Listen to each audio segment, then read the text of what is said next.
Equity Mates, Bryce and Ren here, just jumping in to let you know that what you are about to hear is one of the latest episodes from our newest podcast, Basis Points. That's right. Basis Points is all about finding those small improvements that compound into big outcomes. Now, the show is designed for financial advisors, and for any advisors listening, the episodes are eligible for CPD points. Head to the show notes or the YouTube description to find out how. But it is accessible for everyone. It's free to listen to. So anyone that wants to keep learning, go and give it a listen. And if you're an advisor, then head to the link to get your CPD points. Everything you're about to hear is for education and entertainment purposes only. Whilst we are licensed, we're not aware of your personal financial circumstances. Any advice is general advice. Equity Mates operates under Australian Financial Services Licence 540697.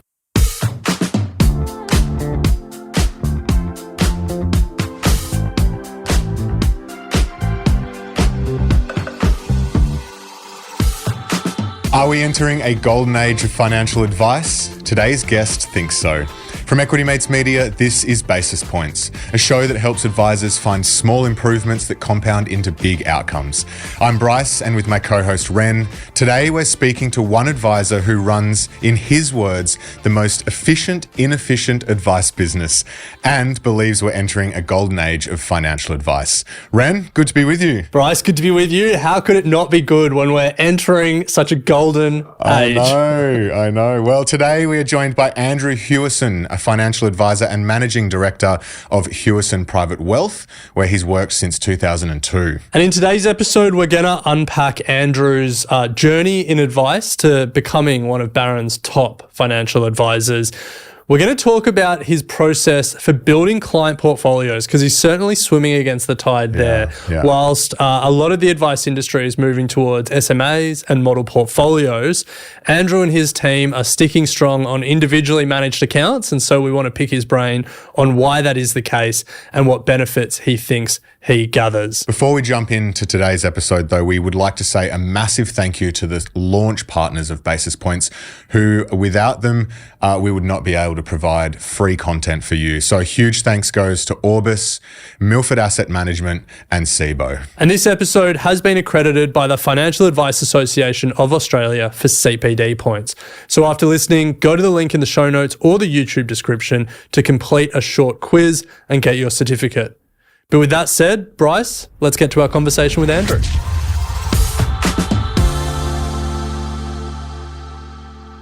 Well, Andrew, a massive welcome to Basis Points. Thank you very much. It's a pleasure to be here.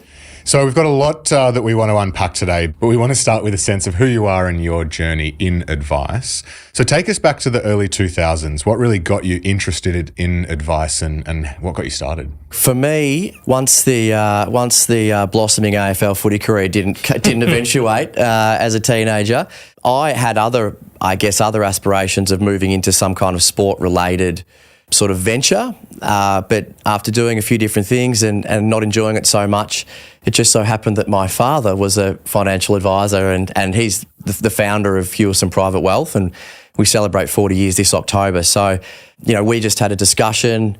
I sort of started to express some interest in what he did, and he said, look, why don't you come and check it out and come on board as an associate. I made it very clear that I had plans of travelling around the world in about 9 months' time. So he said, look, come and see, what you think of what we do, and if you like it, then we can talk about, a longer term plan. And I reckon after 6 weeks, I was absolutely hooked and had made a decision that this was going to be my career. And I think it had everything to do with the client service aspect of the fact that sitting in on a meeting and seeing, my father and another advisor at the time, how they conducted themselves and how the clients valued what they were doing for them, I could see that we could make a real difference in people's lives. So that was the clincher for me. Who do you support in the AFL? I'm a Carlton man. Long suffering. We're not talking about that. There's always hope, though. Hope springs eternal.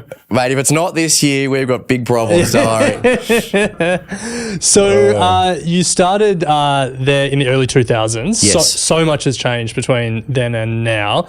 Take us through some of the biggest changes that you've seen in your time, but also what remains the same throughout all that change. You're right. A lot has changed over that period of time. For me, I think the abolition of commissions in the financial advice or in the wealth space has been, the biggest game changer across the board.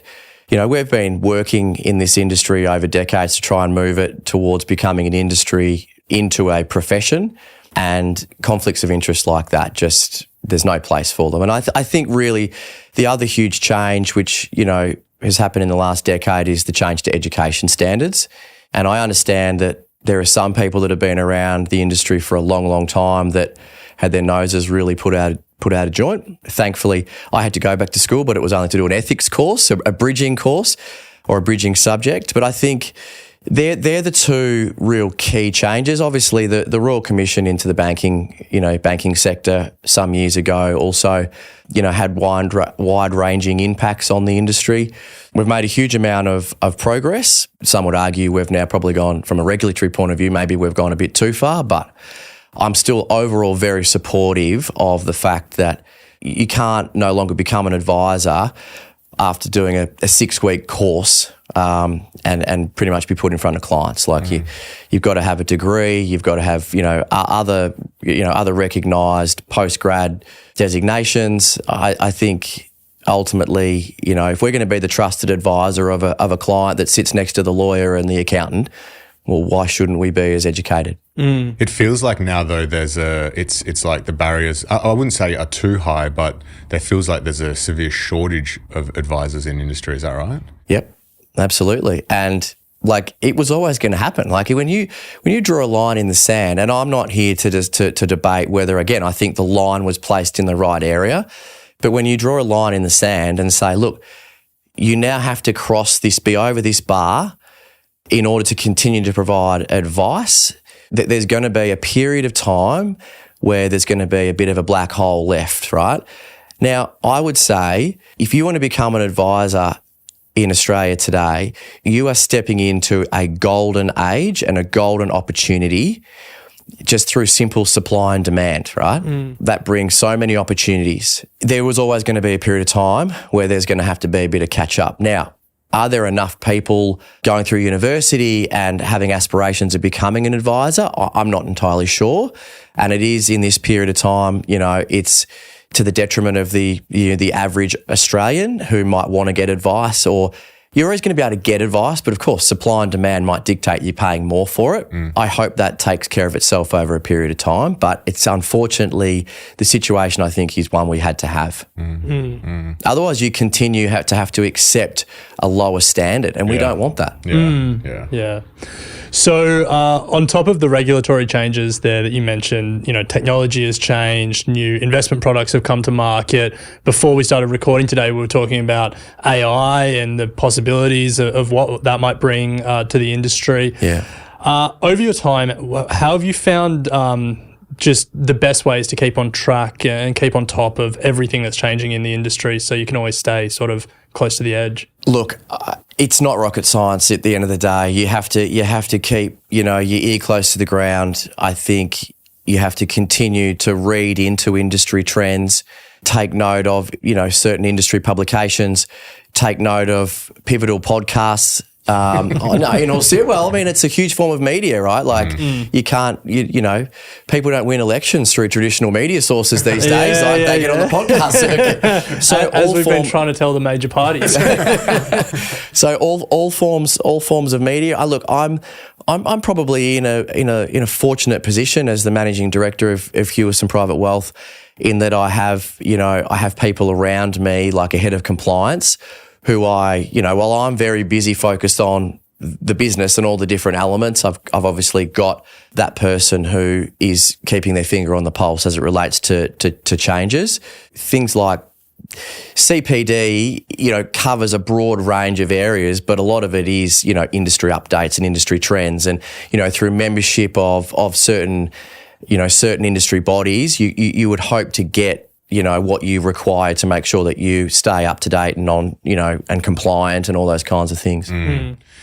So, Andrew, we want to turn to how you think about building client portfolios at Hewison Private Wealth. And when we started preparing for this interview, we found that you really emphasize bespoke and individualized client portfolios.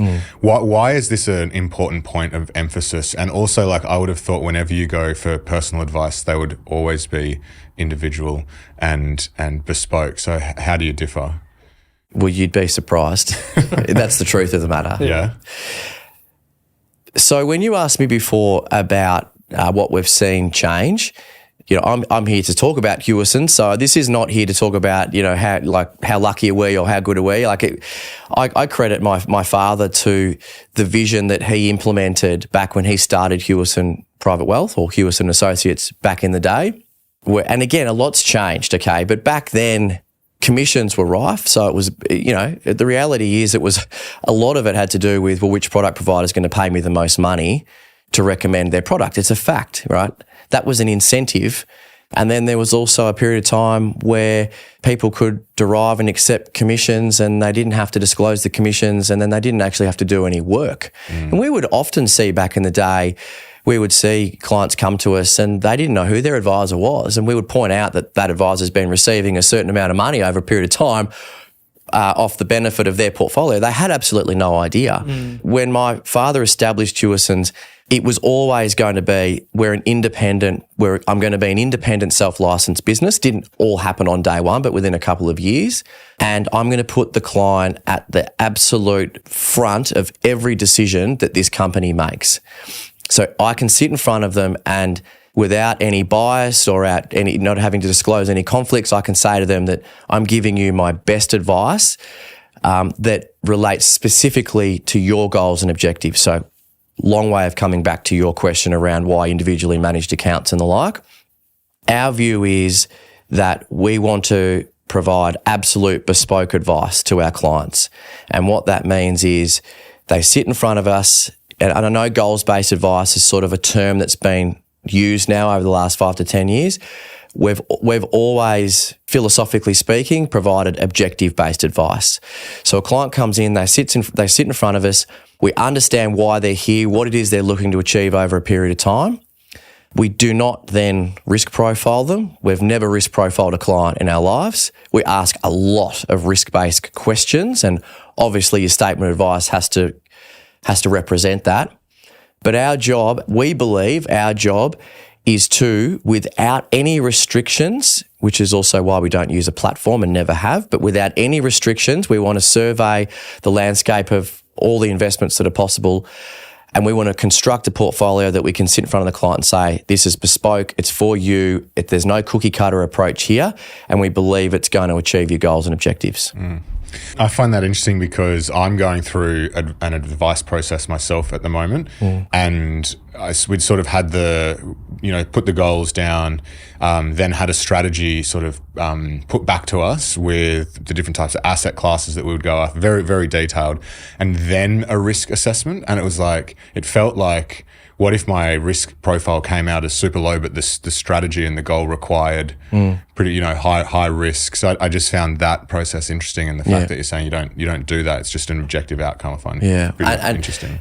Each to their own, right? I'm not here to say that there is what someone does out there, another advice business out there does is the wrong way. I don't have any interest in that. My only interest is we do things a particular way purely because we think that is in the client's best interest and it's going to get the outcome that they're looking for. And if their goals and objectives are super aggressive, we're conservative by nature in terms of our approved product list and the types of investments that we're going to include, and it's pretty tight. If we can't achieve their goals and objectives using what we have available to us, and that's a conversation around their goals and objectives or whether or not we're the right advice business for them. But we're not going to put them into a ridiculously aggressive portfolio where you're on a hiding to nothing. It's just not who we are. And I don't think many advisors are like that way inclined either. But I'd also say that because, again, there's a lot of self-licensed businesses out there, but because we're self-licensed, which is part of why we think, if you're going to be independent and and have this kind of philosophy, you have to be self-licensed because you need to have that flexibility. You can't be beholden to Big Brother telling you what you need to do. And that's the way we've always been. Yeah. It is interesting the way you explain that, because I feel like you're bucking some big industry trends in terms of real focus on efficiency. You know, there's a trend towards like model portfolios and stuff like that, and you're doing individual portfolios. When we're researching for this, you know, there's an industry trend towards SMAs, but you're really focused on IMAs. How do you think about, you know, as MD, you've got to think about the amount of time your advisors are working on each client and efficiencies and overall costs. So how do you think about that approach of the bespoke offering that you're trying to offer, but also managing advisors' time and cost? Well, I must admit, after doing this now, this particular role for 10 years, I've been in the industry for 23. My life would be a whole lot easier if we did use SMAs. We are the most inefficient business trying to run as efficiently as possible, right? I like that. Yeah. Right? So I've got so many friends in the industry, you meet new people and like, how do you do what? How on earth do you do that? But when we've been refining this sort of craft, if you want to call it that, for 40 years. One of our key pillars, our key values is innovation. And going back in the day, you know, we've never used an X plan, which we all know, like 80 to 90% of the industry still use it today. We had a proprietary system, a proprietary software that we were building over many, many years, and we were adding to it, and it was everything you could imagine. CRM, compliance, portfolio construction, you know, you name it, because it was, we knew exactly what we needed. We had a developer, you know, contracted, so we were constantly updating it. So about 10 years ago, we realised like technology was on a bit of a J-curve and now it's just gone, right? Like there's no way we're going to keep up with it. And we kept saying to ourselves, we're not a tech business. We're not a tech business. We tried something off the shelf, got to the very end, didn't quite work. So we've gone back to a tech stack, which visiting the US on a few occasions and seeing how some businesses did it over there in the last 5 or 10 years. Salesforce we use, and we've got other various pieces of software that we built around it. It's all connected through APIs. So even though I just said before, we're not a tech business, like if innovating and wanting to improve your business and not being beholden to anyone else is in your DNA, it's very hard to move away from it. That's ultimately how we are constantly innovating to remain as efficient as possible, to continue to serve our clients the best way that we know how, whilst keeping the cost to serve, you know, down. And at the end of the day, if your cost to serve were blowing out and you couldn't keep it under control, then the clients are going to stop seeing the value in what they're getting for what you're charging them. And then they're going to start having, you know, conversations about that. And thankfully, I would say, we're not the cheapest in town, but we're not the most expensive. That's when it's something you've been doing for that long, and you can't ignore it. You can never take your finger off the pulse. So we've got annual staff conferences, we've got off-sites where we're just constantly trying to work out. And to your point earlier, technology, I mean, we are embracing all forms of technology as much as we can to continue to create efficiencies. So, Andrew, when you think about the advice process, from client coming in to actually delivering the advice, where are you actually trying to focus on, I guess, technology and innovation to free up your advice time? There's no doubt that because of the way that we construct portfolios, it can be very time consuming. So we've focused really heavily in recent years on how we deliver that advice. The statement of advice being quite bespoke is still going to take time. But it's how we've looked to utilise things like advice delivery software. So, you know, instead of essentially putting together a piece of advice and ROA from scratch, sending it out as a PDF and then having to manage the inbox to get the approval, because we don't act with discretion, which is, I guess, is another key point of our business. We need the clients to provide their approval for everything that we recommend. We can now send that through a piece of software, and which previous to just the sending, it enables us, it loads in the current portfolio and the target asset allocation. And it doesn't tell us what to include on the buy side or what to sell, but it very clearly shows us where we're overweight and underweight, and the advisor can then make their changes, and then that seamlessly goes out to the client. They can accept it on their smart device and it comes back in. And for listed equities, we can now straight through process the changes. That has been a huge game changer for us in terms of creating efficiencies for our advisors. Andrew, we're just going to take a quick break. We'll be right back.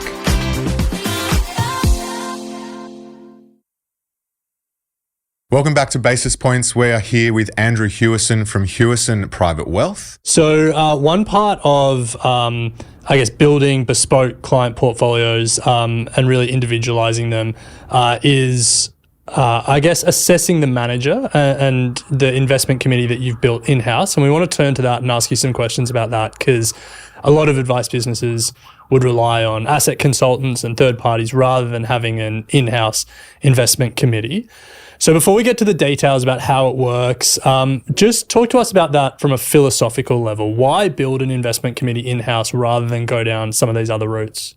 So even just before I answer that, I'll quickly say that one of our other, philosophies over a long period of time is that where possible, we much prefer our clients to own direct assets.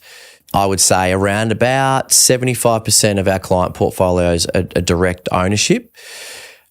Particularly with Australian shares, we don't use any managers at all. Oh, wow. Okay. So as I said, we just prefer, from a control and flexibility point of view, we like to reduce the potential for decisions to get made that aren't in our clients' best interests. And managers have to make their decisions. They've got a mandate that they manage to, and that's totally fine. But they don't know what is in the best interests of the unit holders in that fund. And when we're going through uncertain, volatile times and you've got people that are wanting to redeem units, often managers are selling things that I wouldn't want my clients to sell, and we want to be in a position to perhaps be greedy when others are fearful and fearful when others are greedy, to use the Warren Buffett, statement. Obviously, with certain markets, and I'll use the international space as a good example, Australia makes up, 3% of the global economy. We do actually now, in the last 5 years or so, we actually now have direct US domiciled companies on our APL, but we also have 5 to 7 managers as well. How we select those, or even going back to sort of your question around the investment committee. So for a long period of time, there was probably about 6 advisors in our business, and we all sat on the investment committee. We got together on a Friday, had a planners meeting, talked about some of the changes, and we made our decisions and moved on. And as the business has grown, we've reduced that investment committee down to 4 of the Hewison owners in the business. So we're owned entirely internally within the business. So 4 of the partners make up the investment committee, and they have collectively over 75 years worth of experience, and they have a deep level of our philosophy, what we like to invest in. And we've already talked about in some areas of our business how we're a little bit unique. So I guess it's just to date it's served us very well. And we have a view that I believe that particularly as you start to deal with high net worth clients and you're competing against institutions and the like, I think they've got a knack of overcomplicating things as well. So I'm not suggesting that we won't have asset consultants in the future. We're actually looking at a couple at the moment. And maybe we might wind up having an independent chief investment officer or someone independent that sits on the committee. Never say never, but to date, even as we've broadened our knowledge base and broadened the APL into some other asset classes, we still haven't necessarily felt the need to go and bring in anyone independent into that group. But as I said, never say never. What is the Hewison investment philosophy? What kind of drives the investment committee's decisions? Well, the Hewison investment philosophy is IMA portfolio construction. So we don't use model portfolios in any way, shape or form. 5 major asset classes: cash, fixed interest, property, international and domestic shares. And you can fit private equity and alternatives into any of those asset classes, and we do. But when it comes to rebalancing a portfolio, they're the 5 we stick to. Yeah. We're strategic asset allocators. It's our philosophy. We're not tactical. We're not trying to time markets. Our belief is if we can drive a healthy return over a long period of time, if we set the asset allocation according to the goals and objectives, and we every so often rebalance back to those original weightings. So without, having to try and time a market, we'd like to think that we can take profits when a company's or a sector's doing really well and invest into companies and sectors that aren't doing so well through that asset allocation. So that kind of sets the basis for how we operate as an investment committee. We've got an investment policy which underpins everything I've just talked about. We use Morningstar as our independent research provider for equities. And over time, we've got to know some of the sectors and some of the investments. And I'll use an example in a minute. We've got to know them pretty well to a point where we're experts in those areas. And a good example of that would be in the area of fixed interest, 60% of our portfolios by and large are in first secured contributory mortgages. So we've been using contributory mortgages, non-bank lenders for 30 years. Hand on heart and touch wood, a client has never lost money in these areas. So we individually vet each mortgage. And again, we've got certain parameters that are listed in our investment policy. But we just don't believe that, for example, fixed interest should be made up of bonds and term deposits. It's just in our opinion, it's a lazy way of managing. It's low risk, but I believe if you have a deeper level of knowledge into some other areas, you can still invest in certain areas and manage the risk accordingly. So that hopefully that gives you a bit of a flavour as to how the investment committee works. And again, we just like our clients trust us, we've developed trusted relationships with a select few managers over the journey. We've said no to 99% of what we see, but every so often a manager comes along that fits with our philosophy and has something that makes sense for our clients, and then we're happy to put them on the APL. Yeah, I was wondering that, you've got this philosophy of direct ownership. But I'm sure that, all the fund managers are still coming to knock on your door, and all the hot new trends, private credit, whatever it is going to be, are still trying to make the sales pitch. But I imagine because you've got this philosophy, your bar that they have to jump over is a lot higher. So talk to us about when a manager does come through, how you assess them, and for those that have jumped over the bar, what was it about them that got them there? Top quartile performance with a long-term track record, because we're long-term investors. We're not necessarily interested in a 12-month sort of performance. And just to interrupt there, what does long-term mean for you in that context? 5 to 10 years plus. Performance? Yeah. Okay. Yeah. So if someone says, we've done 12% per annum since inception and it was 3 years ago, I'm probably interested in waiting another few years to see if they've got a consistency of their track record. But philosophically, we like to have a deep understanding of how they select their investments. And if it sits, in alignment with the way that we construct our portfolios, perhaps more so on the domestic side, and we're also benchmark unaware. So we're not really interested in someone that tracks the index. Like we see our portfolio management as absolute return, and then we expect theirs to be as well.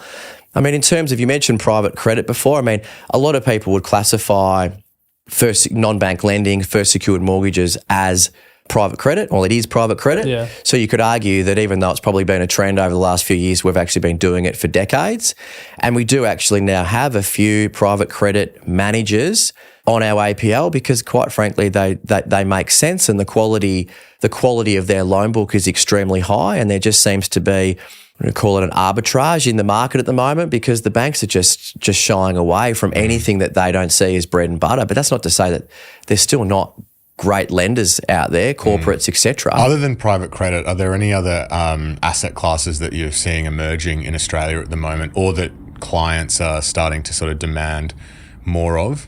I don't believe that our clients, by and large, our clients are incredibly trusting of us.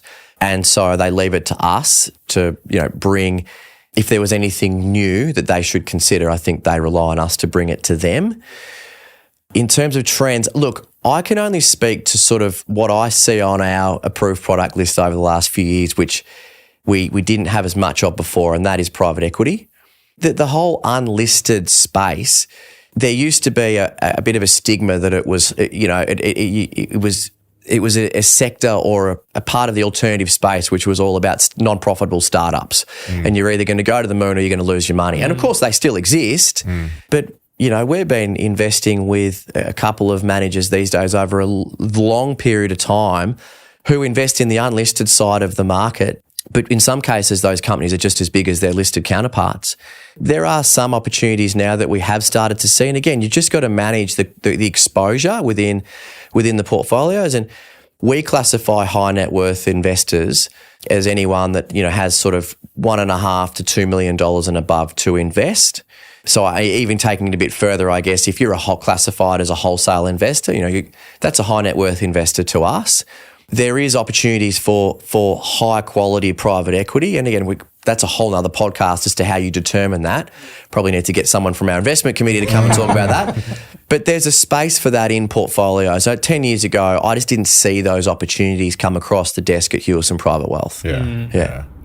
So we wanted to ask the flip side, any trends or emerging asset classes that you're wary of? And I've got to slip the crypto question in here as well.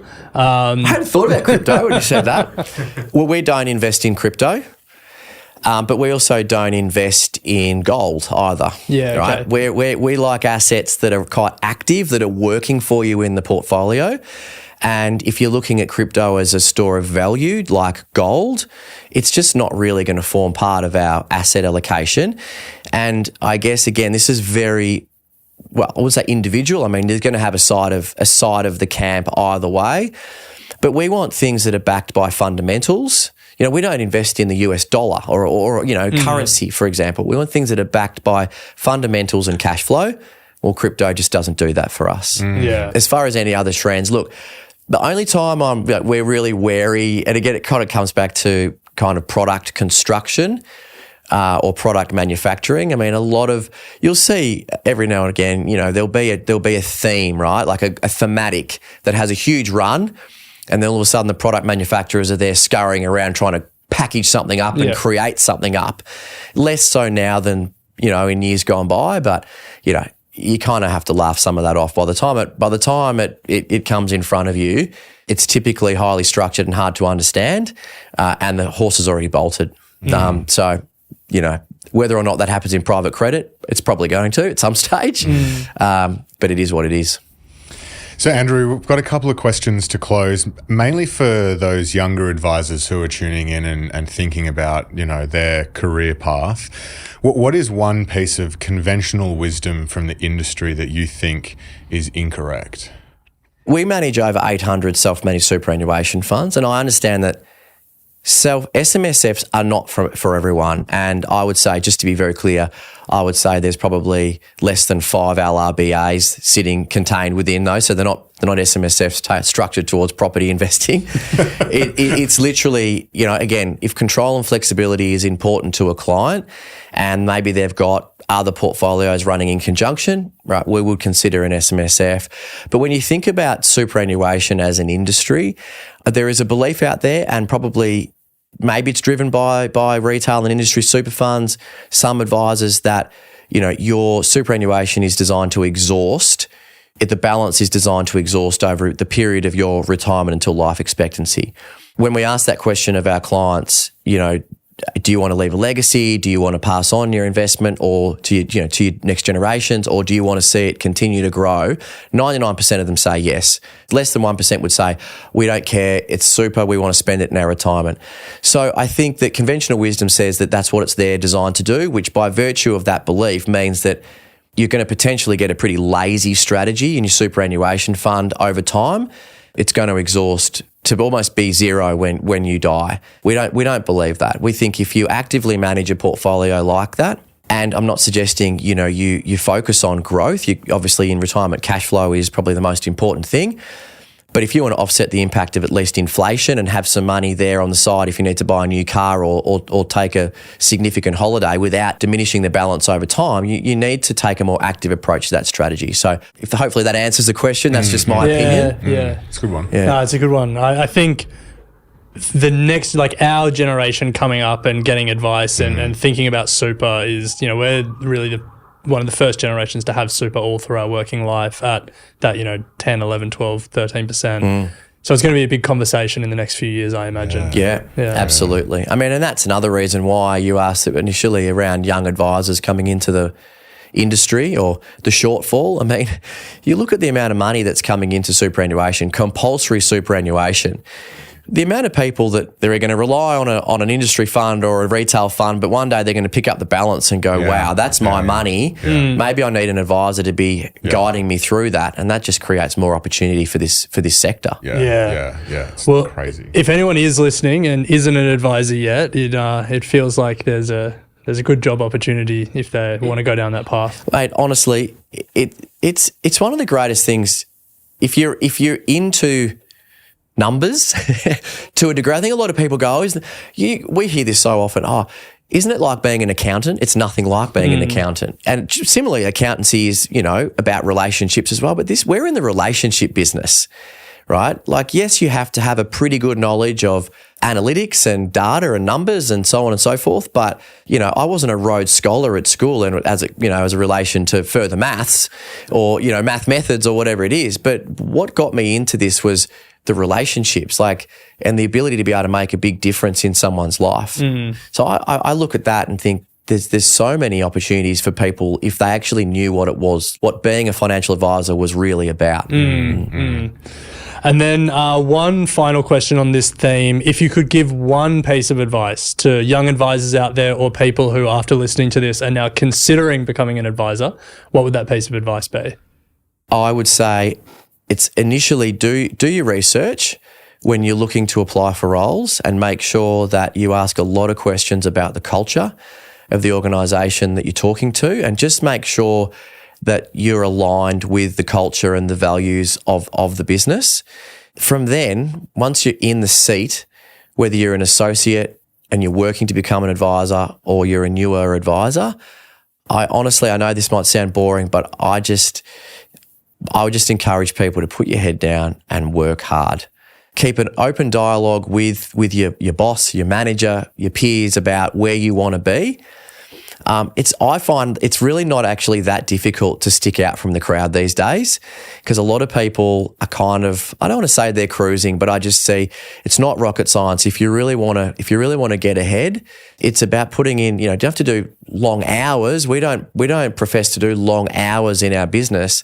Work hard, ask what more you can do to be of assistance, and you'd be surprised the amount of focus and attention that you'll get in return, because we want to be as invested in our younger people as anyone, because it's in our best interests to continue on, see our clients get looked after, grow the business, whatever it might be. But that's all in the next generation.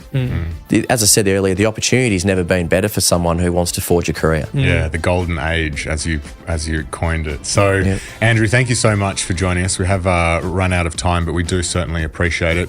For anyone listening that would like to get in touch with Andrew and the team, the website is hewison.com.au. We'll provide a link in the show notes. But absolute pleasure. Really enjoyed it. Thanks, guys. It was likewise. Thank you. Thanks, Andrew.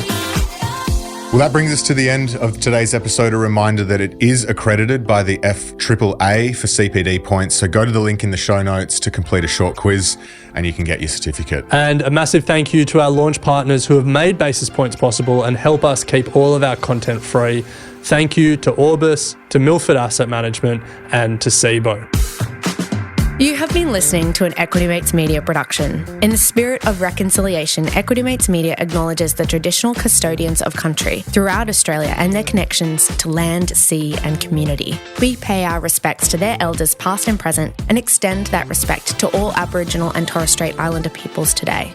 This podcast is intended for education and entertainment purposes. Any advice is general advice only and has not taken into account your personal financial circumstances, needs, or objectives. Before acting on general advice, you should consider if it is relevant to your needs and read the relevant product disclosure statement. And if you're unsure, please speak to a financial professional. The hosts of this podcast and their guests may have positions in the companies mentioned. Equity Mates Media operates under an Australian Financial Services Licence 540697.